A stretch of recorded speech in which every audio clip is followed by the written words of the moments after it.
Thank you very much. I didn't know I was speaking until he just introduced me, so I don't like to talk much, you know that.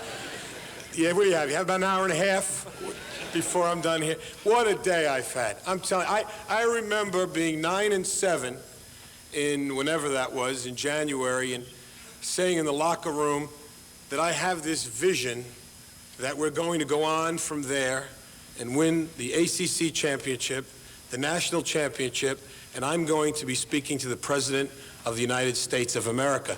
And a sports writer turned, I overheard him, he said to someone, it's going to be a cold and snowy day in April, he said, when that happens. I'll tell you. All right?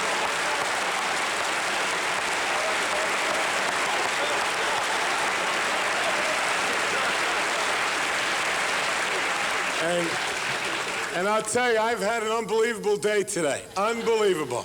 You want to talk about something from a little Italian kid from Queens, and I'm on a plane today going to meet the President of the United States. What I did not know, somehow, I don't know how, incidentally, does it always work this smooth here? I was wondering.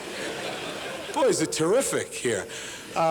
When I was supposed to, and I didn't know, but I was supposed to meet today with the Senate. Somehow the message didn't get to me, and when I arrived in Washington, I had a 2 o'clock meeting with Senator Helms, and he had the entire Senate, and I was going to have lunch and address them, and I did not know that. So I kept the Senate of the United States in session for an extra hour and a half today, which I don't know how many Italian kids from Queens have done that before. I had the time. I went to eat lunch at a place called Monocle's, and when I got there, it's incredible, I guess, what the exposure college basketball does.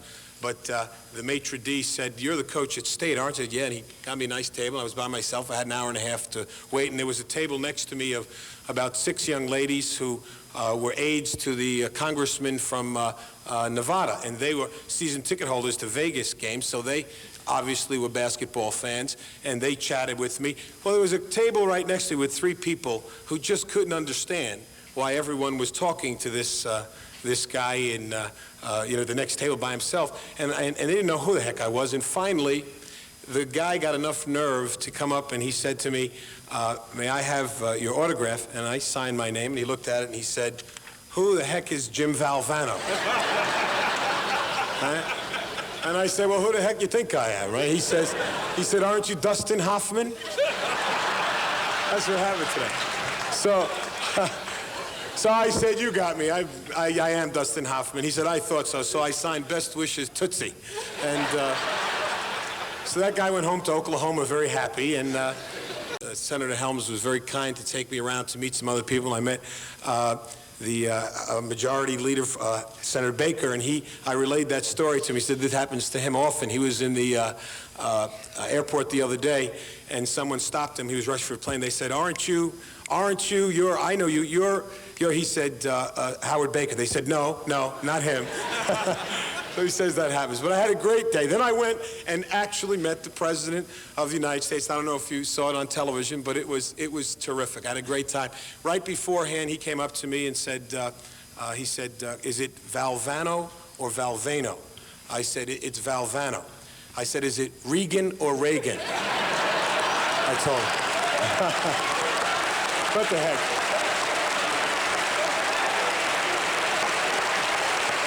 Yeah.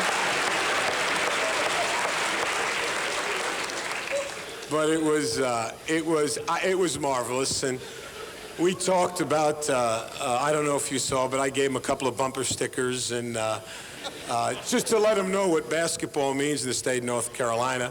And then we talked about the press a little bit, and I said, I know the press gets on him a little bit, and I said, the Washington papers. I said, you really can't believe all the things you read in the papers. Here it was, April 4th. This was in the Washington Post. And I read it to him, and it said, trees will tap dance, elephants will drive at Indianapolis 500, and Orson Welles will skip lunch before North Carolina State finds a way to beat Houston. So I said, you can't believe everything you read, but it really was truly a fantastic day. I wish our ball club could have been there, but it was an old NCAA rule that you're not allowed to meet presidents, I guess. But it was a marvelous day, and I can't tell you how thrilled and excited that I was and our ball club and on behalf of our university. I'd like to also mention one other thing that's been tossed about a little bit, and I'd like to add my 2 cents because I read an article in the paper, I guess it was this morning, from a writer who talked about the relationship between North Carolina and North Carolina State. And when I say this, I mean this very sincerely and with really from the heart. I have tremendous respect for the University of North Carolina and everything that they do, and I'm very pleased tonight to be here with them.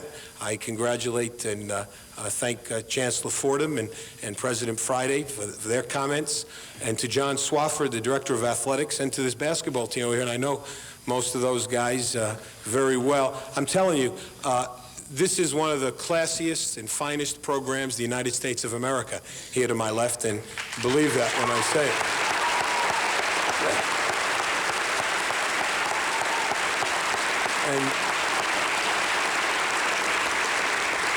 And their basketball program is led by the best in Coach Dean Smith, who has been very, very kind to me in the 3 years I've been here.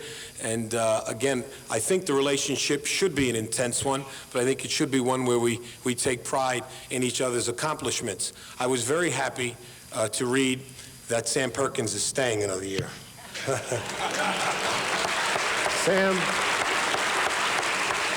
Sam, how much were they short? You know,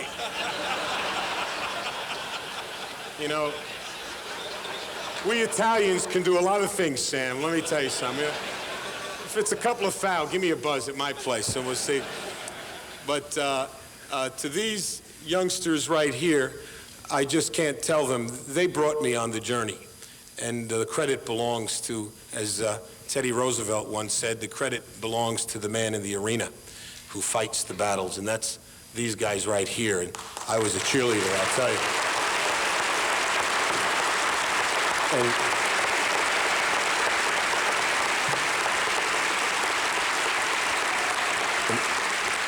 I'll sit down in a second, but I just want to relay one last note on another serious side, and that is I never realized what it would be like to win a national championship. I always was in Section K in the finals, and I'd watch, and I coached for 15 years.